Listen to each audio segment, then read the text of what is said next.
நம்ம அத்தனை பேருடைய உள்ளத்திலும் இருக்கக்கூடிய ஒரு கேள்வி இருக்கிறது. என்னன்னா, காசா விவகாரத்தில் என்ன என்கிற கேள்விதான். அந்த கேள்விக்கு வெளிப்படையாக எந்த பதிலும் இல்லை. ஆனால் ஈரானை பொறுத்தவரையில் நாங்கள் ட்ரூ பிராமிஸ் 1, 2, 3 என்று வந்ததே காசாவுக்காக என்பது உலகத்துக்கே தெரியும்.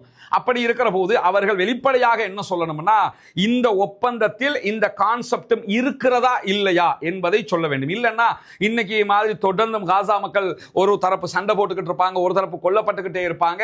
அப்படி என்றால் 2 ஸ்டேட் கிடைக்குமா இல்லையா என்கிற கேள்விகள் எல்லாம் தொடர்ந்து எழுந்து கொண்டே வரும். எனவே ஈரான் அதற்கு பதில் சொல்ல வேண்டிய கடமை இருக்கிறது. ஆனா ஒரு திருப்திகரமான ஓரளவுக்கு உண்டான பதில் எங்கிருந்து கிடைக்குதுன்னு கேட்டா கத்தார் வழியாக கிடைக்கிறது. அது என்ன பதில்னா, 2 நாள்ல நாங்க இது சம்பந்தமான பேச்சுவார்த்தைகள் ஆரம்பிக்க இருக்கிறோம் என்கிறது அந்த பதிலாக இருக்கு. ஆனா அந்த பதிலுங்கிறது இப்போதைக்கான ஒரு சிறு பதில் தானே தவிர ஒரு பெரிய திருப்திகரமான பதில் எல்லாம் கிடையாது. அந்த பதிலை யார் சொல்லணும்னா ஈரான் தான் சொல்ல வேண்டும் என்பதை நம்ம புரியலாம். எனவே இந்த யுத்தத்தில் அது நடந்துருச்சா இது நடந்துருச்சான்னா எது நடக்குதோ நடக்கலையோ நம்ம புரிந்து கொள்ள வேண்டிய அடிப்படையான விவகாரம் என்ன தெரியுமா? இந்த வார்ல இஸ்ரேல் மேல எவனுமே கை வைக்க துணியல. அந்த அப்பாவிகள் மாத்திரம்தான் போராடி கொண்டிருந்தார்கள். காசாவில் இருக்கக்கூடிய போராட்ட குழுக்கள் மாத்திரம்தான் அவர்களோடு சண்டையிட்டுக் கொண்டிருந்தார்கள். அப்ப எவனாவது உதவிக்கு வரமாட்டானா என்று நினைத்த நேரத்தில் நாங்க இருக்கிறோம்டா உன்னுடைய நெஞ்சில் தட்டி கேட்கறதுக்கு சொல்லி தைரியமா வந்தான் பாருங்க.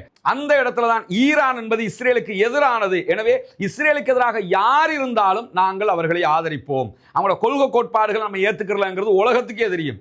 ஆனால் அவர்கள் இந்த அரசியல் ரீதியாக, புவியியல் அரசியல் ரீதியாக இஸ்ரேலுக்கு எதிராக, பாலஸ்தீனத்திற்கு ஆதரவாக, பாலஸ்தீன விடுதலைக்கு ஆதரவாக தங்களுடைய நாட்டையே பணயம் வைத்து இந்த யுத்தத்துக்கு வந்தார்கள். அவர்களுடைய பலத்தை காட்டினார்கள்.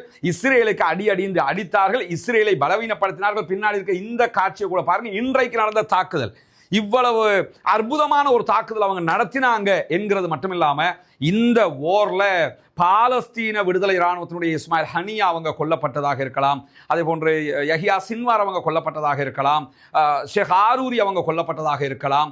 அதெல்லாம் பாலஸ்தீனத்துக்குள்ள அவர்களுடைய தலைவர்கள், பாலஸ்தீன தலைவர்கள் கொல்லப்பட்டாங்க.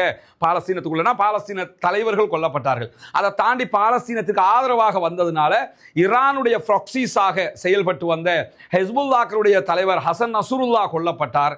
அவர்களுடைய மிகச்சிறந்த இராணுவ தளபதியாக, ஹிஸ்புல்லாக்களுடைய தளபதியாக செயல்பட்டு வந்த ஃபுவாத் ஷுக்கூர் அவர்கள் கொல்லப்பட்டார்கள்.